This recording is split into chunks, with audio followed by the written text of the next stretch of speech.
എല്ലാവരും ഉറക്കമാണോ? ക്ഷീണിച്ചിരിക്കുകയാണോ? ഭക്ഷണമൊക്കെ കഴിച്ചോ? കഴിച്ചില്ലേ? ശരി, നമുക്ക് പെട്ടെന്ന് കുറച്ച് കാര്യങ്ങൾ പറയാം കേട്ടോ. അപ്പോൾ ഞാൻ മുമ്പേ പറഞ്ഞതുപോലെ ഞാൻ എന്നെ ഒന്ന് ചെറുതായിട്ട് പരിചയപ്പെടുത്താം. എൻ്റെ പേര് ഡോക്ടർ നന്ദഗോപൻ. ഞാൻ ചെങ്ങന്നൂർ എന്ന് പറഞ്ഞ സ്ഥലത്തു നിന്നാണ് വരുന്നത്. അത് ആലപ്പുഴ ജില്ലയിലാണ്. മലപ്പുറത്ത് വന്നിട്ട് ഇപ്പോൾ 2 മാസം ആകുന്നതേ ഉള്ളൂ. അപ്പോൾ ഈ കൊച്ചു കുട്ടികളോട് ലഹരി വിരുദ്ധ ക്യാമ്പയിനെ പറ്റി കൂടുതൽ സംസാരിക്കുന്നതിലും നല്ലത് എനിക്ക് തോന്നുന്നു മാതാപിതാക്കളോടാണ് എനിക്ക് കൂടുതൽ പറയാനുള്ളത്. കാരണം കുട്ടികൾക്ക് അത് എത്രത്തോളം മനസ്സിലാകും എന്നുള്ളത് എനിക്കറിയില്ല. കാര്യങ്ങൾ അറിഞ്ഞിരിക്കേണ്ടത് നിങ്ങളൊക്കെയാണ്.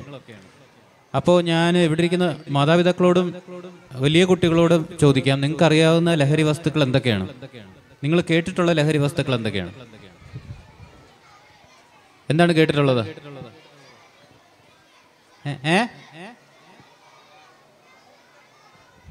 ആ മോൻ എണീറ്റെന്ന് പറ.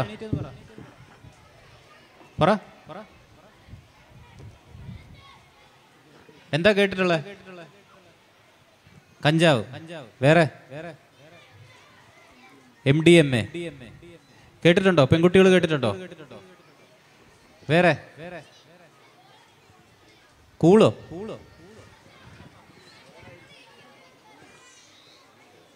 ഗോൾഡോ? ശരി, വേറെ ഈ സൈഡിൽ നിന്ന് പെൺകുട്ടികൾ അല്ലെങ്കിൽ പേരൻസ് കേട്ടിട്ടുള്ളത് എന്താണ് കേട്ടിട്ടുള്ളത്? മോള് പറയൂ. ആ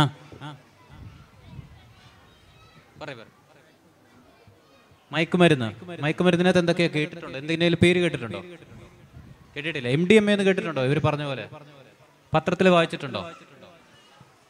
ഓക്കെ. അപ്പൊ ഈ കുട്ടികൾ പറഞ്ഞതുപോലെ ബ്രൗൺ ഷുഗർ. ശരി, വേറെ ഇനി എന്തെങ്കിലും ഉണ്ടോ?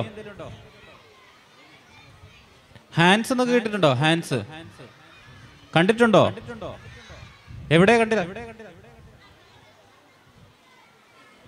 കണ്ടിട്ടുള്ളത്?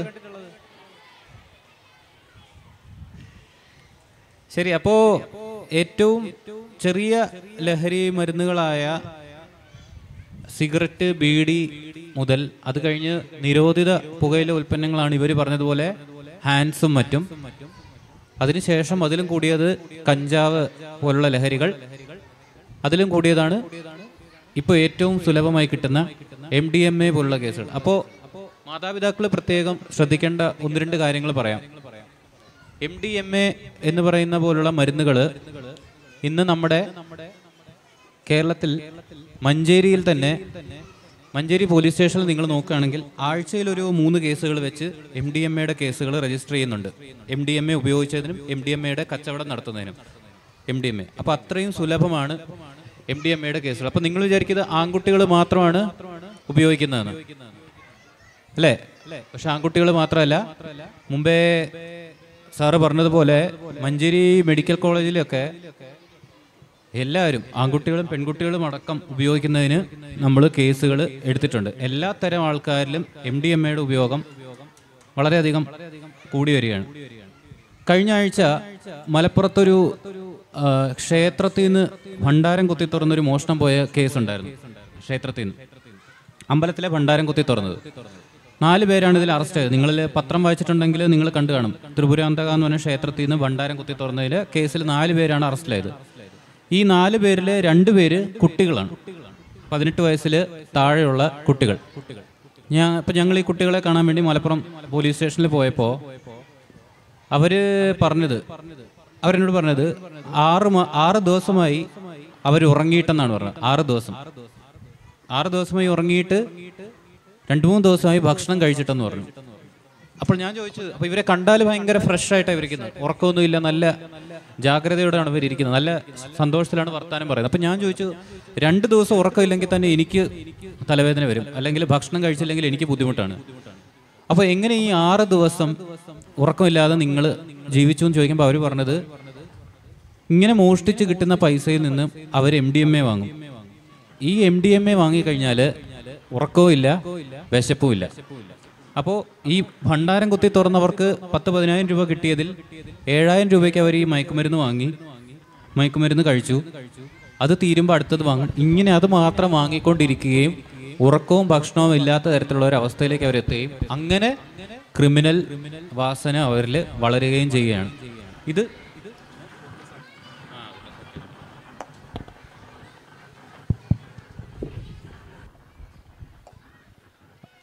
കേൾക്കാമല്ലോ. അപ്പോൾ അങ്ങനെ ക്രിമിനൽ വാസന അവരിലേക്ക് വളരുകയും അങ്ങനെ അവർ കുറ്റകൃത്യങ്ങൾ വളരെയധികം ചെയ്യുകയും ചെയ്യുന്ന ഒരു അവസ്ഥ. അപ്പോൾ അവരെ കണ്ടു കഴിഞ്ഞാൽ നമ്മൾ വിചാരിക്കും സാധാരണ വീട്ടിലെ കുട്ടികളാണ് അവർ എന്ന് വിചാരിക്കും. കണ്ടു കഴിഞ്ഞാൽ ഒരു കുഴപ്പമില്ല അവർക്കൊന്നും. അതാണ് അവസ്ഥ. 18 വയസ്സിൽ താഴെയുള്ള 2 കുട്ടികൾ. ഇനി ഈ മഞ്ചേരി തന്നെയുള്ള ഒരു സ്കൂളിലെ പ്രിൻസിപ്പൽ ഞങ്ങളെ കാണാൻ വന്നിരുന്നു. ഗവൺമെൻറ് സ്കൂളിലെ പ്രിൻസിപ്പലാണ്. പ്രിൻസിപ്പലും 3-4 അധ്യാപകരും കൂടെയാണ് കാണാൻ വന്നത്. അതായത് +1കാരും +2കാരും തമ്മിൽ പൊരിഞ്ഞ അടി. ആ അടിയുടെ വീഡിയോ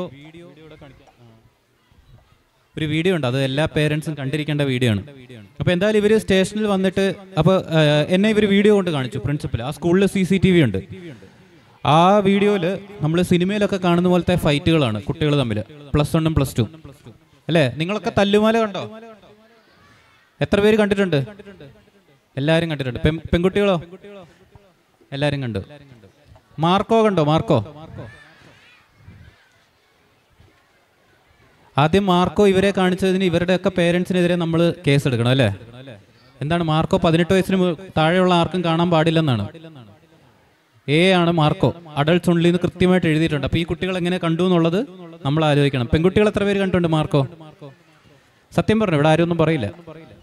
എത്ര പേര് കണ്ടു? കുറച്ച് പേര് മാർക്കോ കണ്ടിട്ടുണ്ട്. അപ്പോൾ ഏതായാലും ഞാൻ പറഞ്ഞു വന്നത് +1 +2 പഠിക്കുന്ന കുട്ടികൾ 4 വീഡിയോ ഉണ്ട്. 4 വീഡിയോയിലും ഇവർ തമ്മിൽ പൊരിഞ്ഞ അടിയാണ്. അടി എന്ന് പറഞ്ഞാൽ പറന്ന് ചവിട്ടുക, ഒരു 10-20 പേര്. അപ്പോൾ ഞങ്ങൾ എന്ത് ചെയ്തു? ഇവരെല്ലാവരുടെയും രക്ഷിതാക്കളെ സ്റ്റേഷനിലേക്ക് വിളിപ്പിച്ചു. അവരും അറിയട്ടെ എന്ന് വിചാരിച്ചു. +2ലെ കുട്ടികളെയും +1ലെ കുട്ടികളെ എല്ലാവരുടെയും വിളിപ്പിച്ചു. +2ലെ ഒരു കുട്ടിയുടെ അച്ഛൻ ആദ്യം വന്നപ്പോൾ പറഞ്ഞത്, എൻ്റെ മോൻ ഇതൊന്നും ചെയ്യില്ല, എനിക്ക് ഉറപ്പാണ് എൻ്റെ മോൻ ഇതൊന്നും ചെയ്യില്ല എന്ന് പറഞ്ഞിട്ട് ഞങ്ങളോട് കുറച്ച് തർക്കിച്ചു. ഞാനൊന്നും മിണ്ടിയില്ല. കുറച്ചു നേരം അദ്ദേഹം, അതെ ഏതൊരു പിതാവും സ്വന്തം മകളിൽ നിന്നും പ്രതീക്ഷിക്കുന്നത് ഇതൊന്നുമല്ല. അപ്പോൾ അതുകൊണ്ട് അദ്ദേഹം മോന് വേണ്ടി കുറേ നേരം എന്നോട് സംസാരിച്ചു. അദ്ദേഹം സംസാരിച്ചു കഴിഞ്ഞപ്പോൾ ഞാൻ ഒന്നും ചെയ്തില്ല. ഞാൻ എൻ്റെ ലാപ്ടോപ്പ് തിരിച്ചിട്ട് ആ വീഡിയോ ജസ്റ്റ് ഒന്ന് കാണിച്ചു. നോക്കപ്പോൾ ഇദ്ദേഹത്തിൻ്റെ മോനാണ് കോളറിൽ പിടിച്ച് +1ൽ പഠിക്കുന്ന ഒരു വിദ്യാർത്ഥിയുടെ മുഖത്ത് നിർത്തിയിട്ടടിക്കുന്നത്. അത് കണ്ടതോടുകൂടി അദ്ദേഹം ഒന്നും പറയാതെ ഒരു മൂലയ്ക്ക് മാറി നിൽക്കുകയാണ് ഉണ്ടായത്. അപ്പോൾ നിങ്ങളൊക്കെ, ഞാൻ പേരൻസിനോട് പ്രത്യേകം പറയുന്നത്, നിങ്ങളൊക്കെ വിചാരിക്കും നമ്മുടെ കുട്ടികൾ നന്നായിട്ട് പോവുകയാണ്, ഒരു കുഴപ്പം അവരിൽ നിന്നുണ്ടാകുന്നില്ല എന്ന് വിചാരിക്കുമ്പോഴും ഈ TV-യും മറ്റും കണ്ടും സിനിമകളും മറ്റും കണ്ടും ഇതുപോലുള്ള ലഹരി ഉപയോഗിക്കുകയും ചെയ്തിട്ട് ഇതുപോലുള്ള കേസുകളിൽ ഇവർ പെടുകയാണെങ്കിൽ, കേസുകളിൽ ഇവർ ഈ പ്രായത്തിൽ പെട്ടാൽ എന്താണ് സംഭവിക്കുക? എന്ത് സംഭവിക്കും? ഒരു അടിപിടി കേസിൽ ഇവർ പെട്ടു എന്ന് വിചാരിക്കുക, എന്ത് സംഭവിക്കും? എന്താണ് സംഭവിക്കുക? പോലീസ് കേസ് എടുത്തു എന്ന് വിചാരിക്കുക, എന്ത് സംഭവിക്കും? സിമ്പിൾ ആയിട്ടുള്ള കാര്യം. എന്ത് പറ്റും?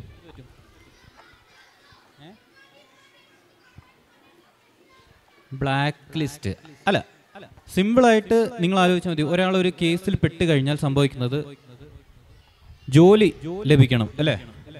ജോലി ലഭിക്കണമെങ്കിൽ ഇപ്പം ഗവൺമെന്റിലാണെങ്കിൽ എന്ത് വേണം? പോലീസ് ക്ലിയറൻസ് സർട്ടിഫിക്കറ്റ് എന്ന് പറഞ്ഞൊരു സാധനം വേണം, PCC. ഇത് പണ്ട് ഗവൺമെന്റ് മാത്രമായിരുന്നു. ഇപ്പം എന്തായെന്നറിയോ? പ്രൈവറ്റ് കമ്പനികൾ പോലും PCC ആവശ്യപ്പെട്ടു തുടങ്ങി. അതായത് നിങ്ങളുടെ മകനോ മകളോ ഒരു ജോലിക്ക് റിക്രൂട്ട് ചെയ്യണം, നല്ലൊരു ജോലിക്ക് എടുക്കണം എന്നുണ്ടെങ്കിൽ അവർ പോലീസിന് ഒരു ലെറ്റർ അയക്കും. ഏത് പോലീസ് സ്റ്റേഷനാണ്? ഇപ്പോൾ മഞ്ചേരിക്കാണെങ്കിൽ മഞ്ചേരിക്ക് ഒരു ലെറ്റർ അയക്കും, ഞാൻ ഇന്ന ആളെ ജോലിക്ക് എടുക്കുകയാണ്, ഇയാൾക്ക് ഇതിനു മുമ്പ് എന്തെങ്കിലും തരത്തിലുള്ള കേസുകളുണ്ടോ എന്ന്.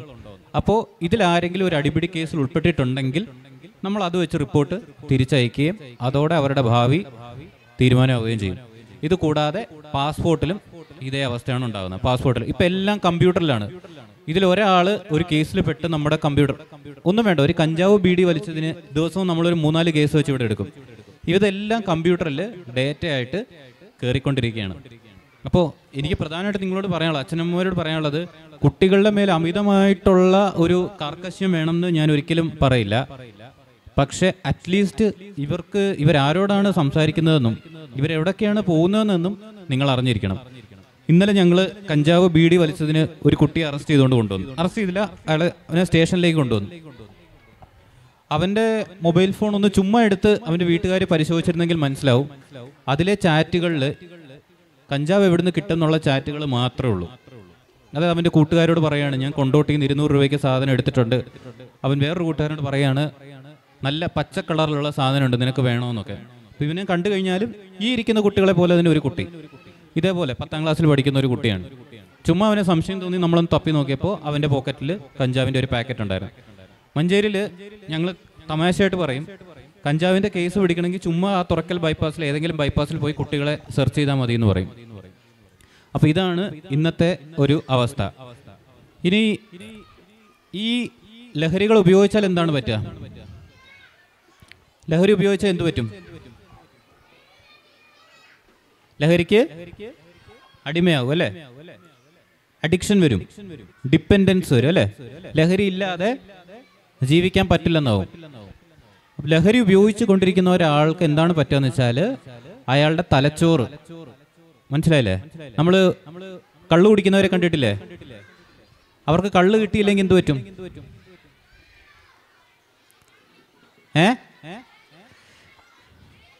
ദേഷ്യം വരും.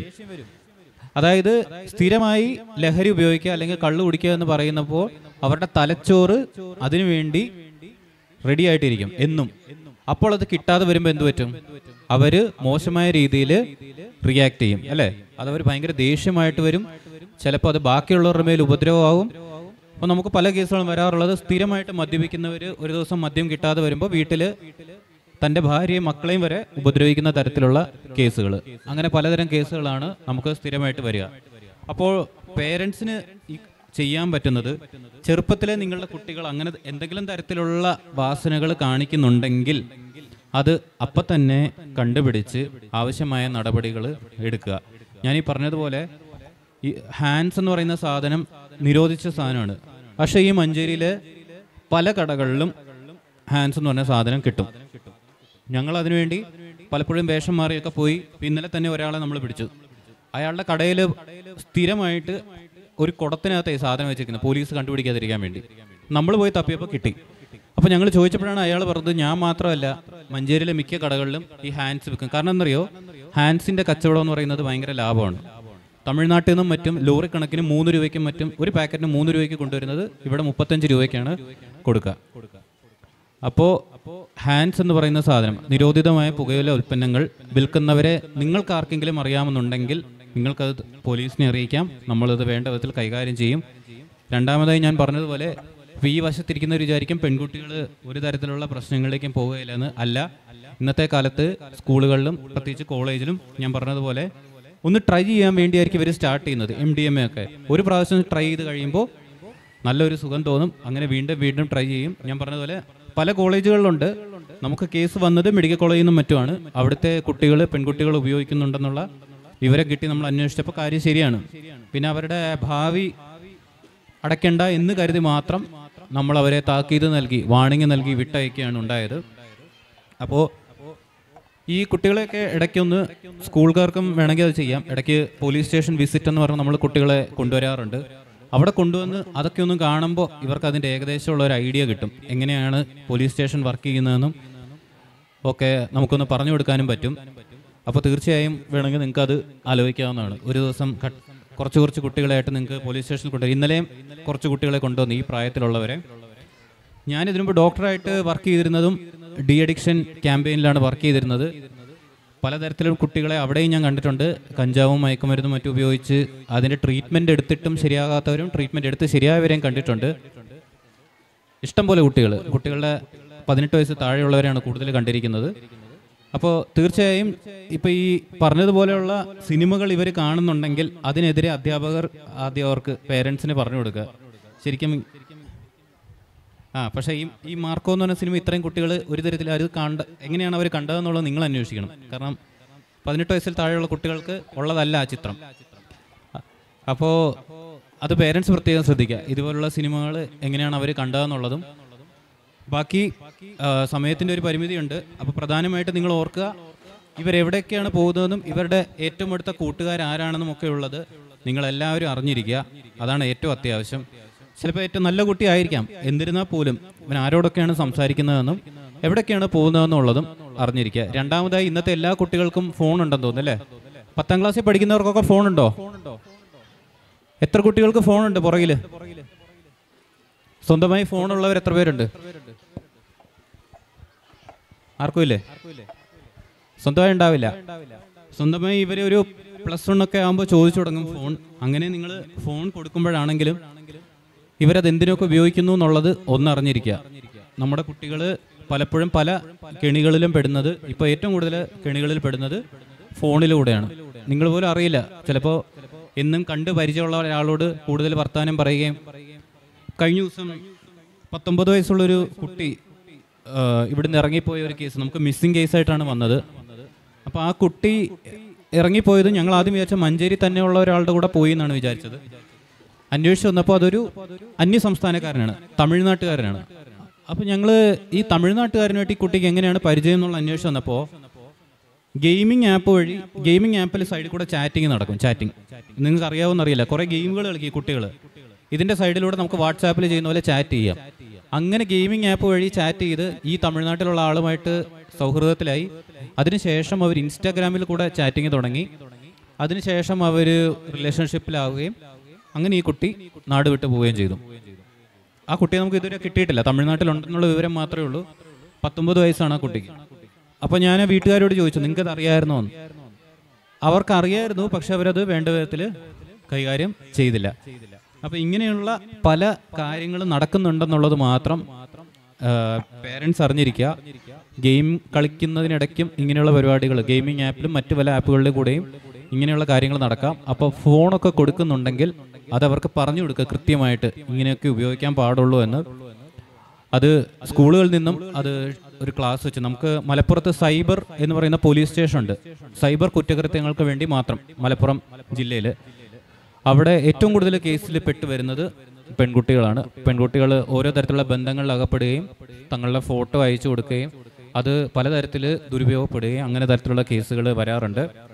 അപ്പോൾ തീർച്ചയായിട്ടും ഞാനിത് പറയാൻ കാര്യം, ലഹരിയുടെ ക്യാമ്പയിൻ ആണെങ്കിൽ പോലും ഇന്നത്തെ ഒരു ഏറ്റവും വലിയ അഡിക്ഷൻ കുട്ടികളെ സംബന്ധിച്ച് ബാക്കിയൊന്നുമല്ല, ഫോണാണ്, മൊബൈലാണ്. മൊബൈലും കമ്പ്യൂട്ടറും അതുപോലെ ടെക്നോളജികളും. അപ്പോൾ അതിനുവേണ്ടി നമ്മളിപ്പോൾ ഡി അഡിക്ഷൻ ലഹരി വിരുദ്ധ ക്യാമ്പയിൻ തുടങ്ങിയിട്ടുണ്ട്. പോലീസിന് തന്നെ മൊബൈലിൻ്റെ അഡിക്ഷൻ കുറയ്ക്കാൻ വേണ്ടി മാത്രം ക്യാമ്പയിനുകളുണ്ട്. അപ്പോൾ പേരൻസും ടീച്ചേഴ്സും അതിലും ശ്രദ്ധിക്കുക. നിങ്ങൾക്ക് താല്പര്യമുണ്ടെങ്കിൽ മലപ്പുറം പോലീസ് സ്റ്റേഷനിൽ ഇതിനെപ്പറ്റി തന്നെ ക്ലാസ്സുകൾ എടുക്കുന്നത്, അതായത് ഒരു 100 കേസുകളുണ്ട് കുട്ടികൾ പെട്ടുപോകുന്നത്. അതിനെപ്പറ്റി ക്ലാസ് എടുക്കുന്ന സൈബർ പോലീസിലെ ഒരു പോലീസുകാരുണ്ട്. ആ ക്ലാസ് നിങ്ങളൊക്കെയും പേരൻസും കുട്ടികളും ഒക്കെയും ഒന്ന് കേട്ടിരിക്കുന്നത് നല്ലതാണ്. ഞാൻ ആ ക്ലാസ്സിന് പോയിട്ടുണ്ട്. പോയി കഴിഞ്ഞപ്പോഴാണ് ഇങ്ങനെയുള്ള പല പ്രശ്നങ്ങളുണ്ടെന്ന് എനിക്കും മനസ്സിലായത്. അപ്പോൾ തീർച്ചയായും ഷാഫി എന്നാണ് പോലീസിൻ്റെ പേര്. നിങ്ങൾക്ക് അദ്ദേഹത്തെയും കോൺടാക്റ്റ് ചെയ്യാവുന്നതാണ്. സമയത്തിൻ്റെ കുറച്ച് കുറവുള്ളതുകൊണ്ടും ഇവിടെ കുറേ തിരക്കുകളുള്ളതുകൊണ്ടുമാണ് എനിക്ക് പെട്ടെന്ന് പോകേണ്ടി വരുന്നത്. ബാക്കി കുട്ടികൾക്ക് പ്രത്യേകിച്ചൊന്നും ചോദിക്കാനുണ്ടാവില്ല. പേരൻസിന് എന്തെങ്കിലും നിങ്ങൾക്ക് അറിയാനുള്ളത് ചോദിക്കണമെന്നുണ്ടെങ്കിൽ നിങ്ങൾക്ക് ചോദിക്കാം, അല്ലെങ്കിൽ നമുക്കിത് വൈൻഡപ്പ് ചെയ്യാം.